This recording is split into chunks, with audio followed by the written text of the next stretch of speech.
बिस्मिल्लाहिर्रहमानिर्रहीम। Hello student, कैसे हैं आप? उम्मीद से आप खैरियत से होंगे। आज हम 1 पॉइंट कौन सी है 6 और इसका कौन सा रूल करने जा रहे हैं। ये हमारे पास एक इक्वेशन है, इसको हमने सॉल्व करना है।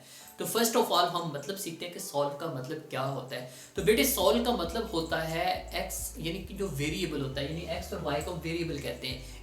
इनका हमने आंसर निकालना है। इसको कहते हैं सोल्यूशन करना किसी भी इक्वेशन का।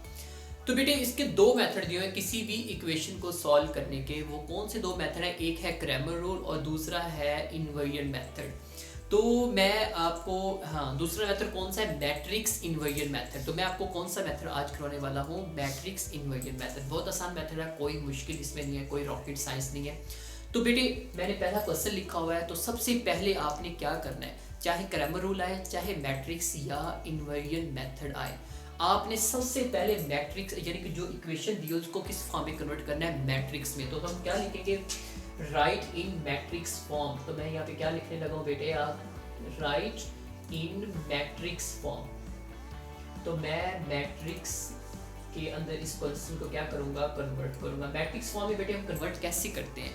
आपके पास जो नंबर होते हैं जैसे ये वाले, यानी कि जो वेरिएबल के साथ होते हैं नंबर, ये आपने फर्स्ट मैट्रिक्स में लिखने हैं। यानी कौन से मैट्रिक्स में? इसके अंदर। यानी कि ये 2 है, यहाँ पे जैसे x के साथ आपने क्या लिखना है? 2। जैसे इस y के साथ क्या लिखा हुआ? -2, तो आप यहाँ पे क्या लिखेंगे? -2। अब x के साथ यहाँ पे क्या लिखा हुआ है? 3, तो आप यहाँ पे क्या लिखेंगे? 3। और y के साथ क्या लिखा हुआ है? 2। और फिर हम एक और मैट्रिक्स बनाते हैं। यहाँ पे हम सिर्फ क्या राइट करते हैं? वेरिएबल राइट करते हैं। वेरिएबल हमारे पास कौन से? यहाँ पे x और y है। तो वो लिखेंगे कैसे बेटे? x यहाँ पे लिखेंगे, y आपने नीचे लिखना है। इज इक्वल टू को साइन लगाएंगे और फिर आपने यहाँ पे मैट्रिक्स में ये राइट डायरेक्शन में जो लिखे हुए आपके पास वो लिखेंगे। जैसे 4 है और आपके पास क्या है? 6 है।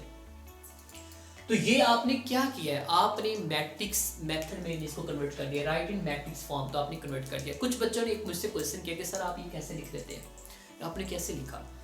तो मैं आपको तरीका बताता हूँ कि इधर से मैंने ये कैसे लिखा। अगर थोड़ा सा आराम से इजीली, अगर पहला नंबर यानी आपने ये दो मैट्रिक्स आपस में क्या कर रहे हैं? मल्टीप्लाई कर रहे हैं। तो मल्टीप्लाई का मतलब ये होता है, जैसे मैं आपको थोड़ा सा तरीका सिखाता हूँ, ये क्वेश्चन का हिस्सा नहीं है, ये इसलिए सिखाता हूँ ताकि आपको बड़ी डिटेल में नॉलेज हो कि भाई आपसे कोई पूछ लेता है कि इधर से ये कैसे लिखा गया। तो देखिए बेटे, ये दोनों मैट्रिक्स मल्टीप्लाई कर, हमें पता है रो मल्टीप्लाई करती है कॉलम से। तो पहला नंबर पहले से मल्टीप्लाई करें तो क्या बनेगा? 2x।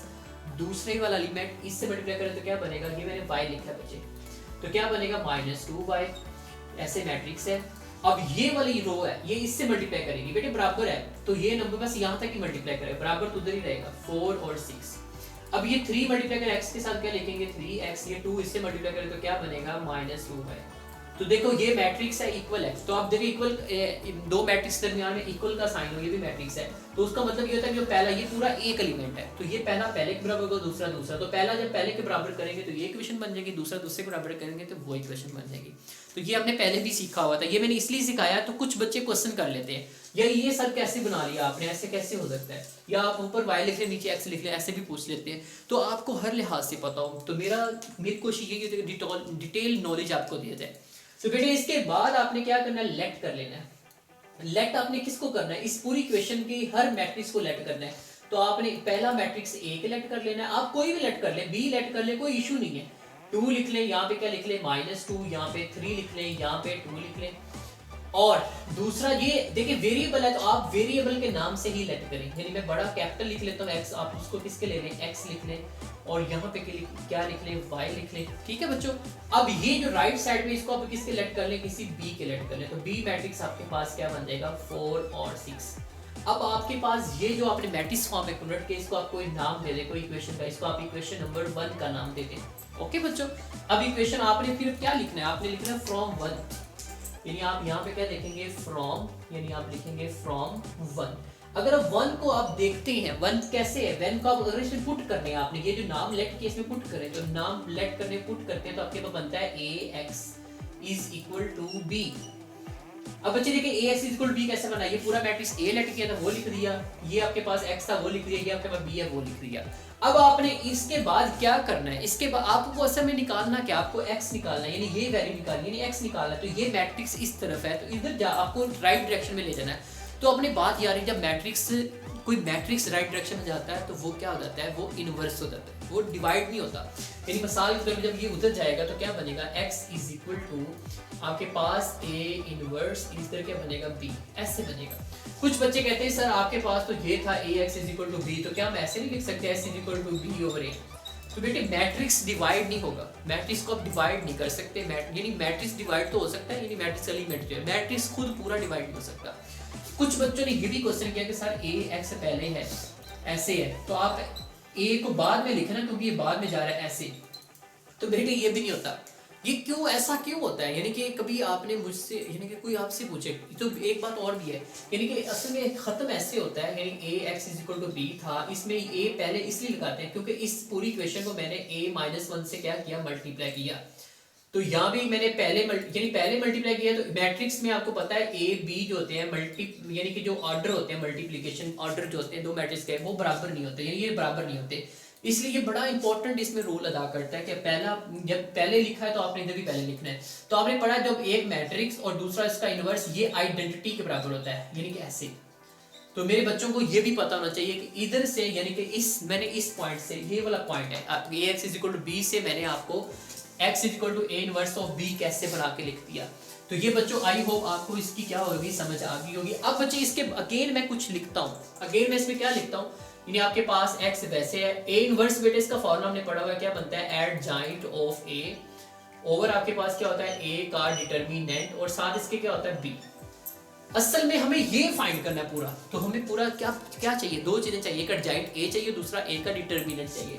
तो हम यहाँ पे क्या लिख लेते हैं, नाउ, और अब आप यहाँ से क्या निकालें, एडजॉइंट निकालें, एडजॉइंट ऑफ a।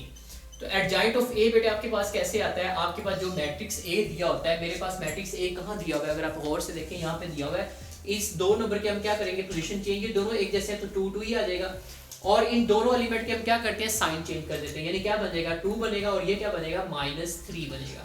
तो ये मैंने एडजॉइंट a निकाल लिया। अब मुझे क्या निकालना है, डिटरमिनेंट निकालना है, a का डिटरमिनेंट। तो a का डिटरमिनेंट भी निकाल लेते हैं बच्चों, कैसे निकालेंगे, फिर एलिमेंट लिखते हैं, a के 2 है, -2 है, फिर 3 है, और फिर क्या आपके पास 2 है। तो a का determinant that is equal to, अब ये दो नंबर आपस में मल्टीप्लाई करेंगे तो क्या बनेगा, 2 × 2 बन जाएगा बच्चे, और दरमियान में साइन हम किसका लगाते हैं, माइनस का, फिर ये दोनों मल्टीप्लाई कर देंगे तो क्या बनेगा, 3 × -2। और ये बच्चों देखो 2 2 से क्या होता है, 4 होता है, माइनस और ये माइनस बेटे क्या हो जाएगा, प्लस हो जाएगा, 3 2 6। तो दोनों का आंसर आपके पास कितना आ गया, यानी कि दोनों हल करने से 10 आंसर आ गया। अब ये सारा, यानी हमारे पास देखो एडजॉइंट ऑफ a की वैल्यू वो भी निकाल है, a के डिटरमिनेंट की वैल्यू वो भी निकाल है, b खुद यहाँ पे हमने लिख दिया हुआ है। तो ये सारा कुछ निकालने के बाद आप इसको कोई नाम देंगे, किसका नाम, जैसे 1 हमने उधर नाम दिया हुआ था, यहाँ पे इसको आप 2 का नाम दे दें। तो आपने क्या लिखना है, पुट इन 2, क्या लिखना आपने, पुट इन 2। तो यहाँ पे मैं लिखने लगा हूँ, आपने लिखना है पुट इन 2, तो आपने एक टी आता है, पुट इन 2, तो 2 में पुट करें बेटे, इसमें हमारे पास x ही देखो, x अभी फिलहाल आप वैसे रहने दें, x that is equal to adjoint of a की वैल्यू बेटे आपने निकाली है, वो यहाँ पे लिखते हैं, आपके पास एडजॉइंट ऑफ a की वैल्यू है 2, फिर 2, फिर आपके पास है -3, और फिर आपके पास है 2, फिर b, देखो b इधर है, इधर वाला मतलब यही है ना, ये ऊपर है, ऊपर वाला नंबर ऊपर से मल्टीप्लाई कर दे, दो मैट्रिक्स को मल्टीप्लाई में हम कैसे लिखते हैं, ऐसे। यहाँ पे अपनी b की वैल्यू लिखनी है, सिंपल b।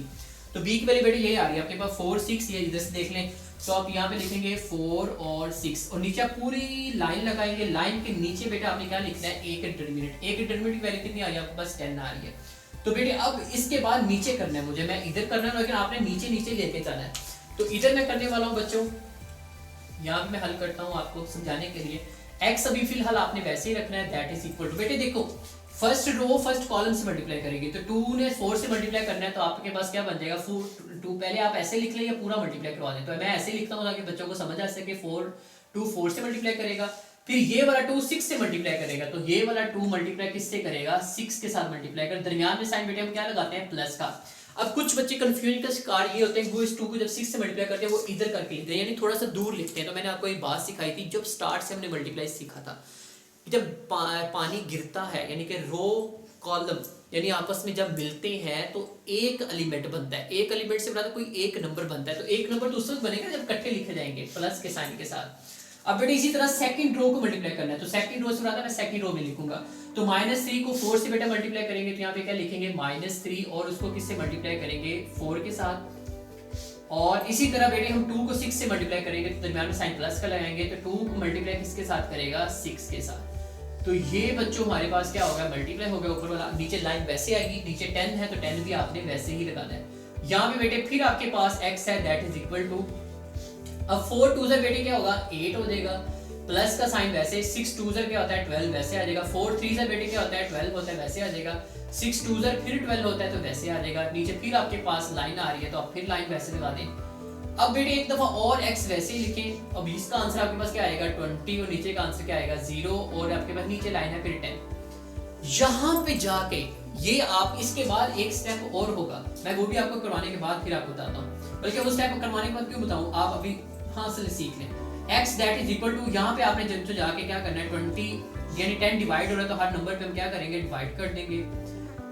अब यहाँ पे जाके ये इसके बाद एक स्टेप और है और ये है सेकंड लास्ट स्टेप। यहाँ पे आपने बच्चे मेरी बात को हमेशा याद रखना है, हमने x की वैल्यू, ये वाला x की वैल्यू, ये x की वैल्यू अगर आप गौर से देखें इस तरफ तो आपके पास x की वैल्यू क्या है x ओवर y, आपने याद रखनी है। मैं भी इसको रेस करने लगा ताकि मैं बच्चों को यहाँ पे समझाने वाला हूँ। देखिए बच्चे आपके पास मैंने ये रेस कर दिया स्टेप, इसके बाद ये x की वैल्यू आपने निकाली है, आपके पास क्या है x और y, ये आपने इस तरफ पुट कर देनी है, इधर भी पुट कर ली और उधर आपने कटिंग वगैरह कर देनी है। इधर आप कटिंग करेंगे तो 20 को 10 के टेबल पे कटिंग करेंगे तो सिंपल कितना आंसर आएगा 2, वरना कैलकुलेटर भी यूज कर सकते हैं। जीरो के जब भी जीरो आता है ऊपर तो हमेशा आंसर क्या आता है 0। ये देखिए बेटे यहाँ पे आपने वो x की वैल्यू पुट करनी है, देखिए पुट यहाँ भी कर सकते थे लेकिन हम साथ साथ x और y लिखते तो बड़ा अजीब सा लग रहा होता है। मैं हमेशा बच्चों को कहता हूँ आप जब वैल्यू पुट करनी तो सेकंड लास्ट स्टेप पे करें, सेकंड लास्ट स्टेप पे। अब बेसिकली यहाँ पे आपने क्या लिखना है, by definition of equal matrix, हमने इक्वल मैट्रिक्स की डेफिनेशन यूज करना है। By definition of equal matrix हमें कहता